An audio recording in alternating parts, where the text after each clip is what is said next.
ఏంటి అకారణంగా మిమ్మల్ని ఎవరైనా బాధ పెట్టారా?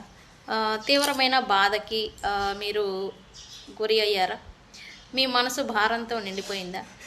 అండ్ మీరు కన్నీళ్ళని కారుస్తూనే ఉన్నారా? విపరీతంగా ఏడుస్తూ ఉన్నారా? అయితే దాన్ని వెంటనే స్టాప్ చేయండి. ఇప్పుడు నేను చెప్పబోయే ఈ కర్మ స్పెల్తో మిమ్మల్ని ఎవరైతే బాధ పెట్టారో, మీకు ఎవరి నుండి అయితే ఆ భారం వెయిట్ వచ్చిందో అది రిటర్న్ అనేది వెళ్ళిపోతుంది. అయితే ఏంటి ఆ స్పెల్ అంటే, మీరు ఎప్పుడైతే విపరీతమైన బాధకి గురి అవుతారో అప్పుడు మనకి కన్నీళ్ళు వస్తాయి, అవునా?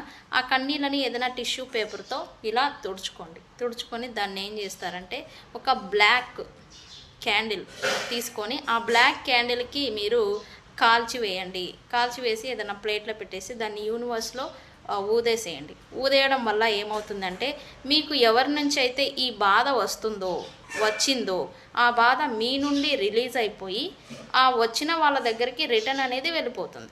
ఓకే, ఇది కర్మ రిటర్న్ స్పెల్ అంటాము. దీన్ని ట్రై చేయండి.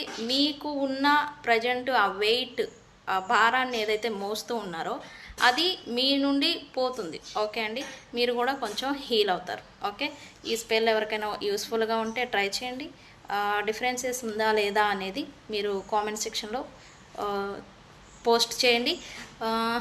కామెంట్ సెక్షన్లో కర్మ రిటర్న్ అని కామెంట్ పెట్టి ఈ రీడింగ్ని క్లైమ్ చేసుకోండి. తెలుసు కదా, నేను ఎవరికైనా పెయిడ్ పర్సనల్ రీడింగ్స్ కావాలంటే నన్ను కాంటాక్ట్ చేయండి. Thank you.